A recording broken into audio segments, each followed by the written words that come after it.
আমাদের ব্যাঙের ছাতা ছাতা মাথা চলে আসছে, দেখুন ব্যাঙের ছাতা। তিনটা একদম ভালো সুপার, আর দুটো অন্যভাবে ব্যাঙের ছাতা রেডি করা হচ্ছে।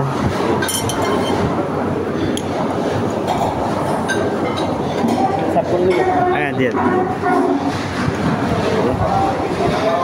ওয়াও, ঠান্ডা কোল্ড ড্রিঙ্কসের মধ্যে ব্যাঙের ছাতা।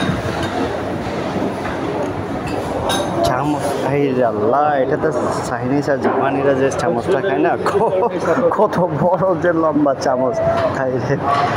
এই তুই আবার ছাতাগুলো নিয়ে যায়। হ্যাঁ হ্যাঁ, ছাতা ছাতা ছাতা সামনে বর্ষার দিনের মধ্যে লাগতে পারে, কাজে লাগবে। যাই হোক, ব্যাঙের ছাতা মাথা খাই দেখি কেমন স্বাদ। আমি আগেও খাইছিলাম ফ্লেভারটা। মাশাআল্লাহ, সেই স্বাদ।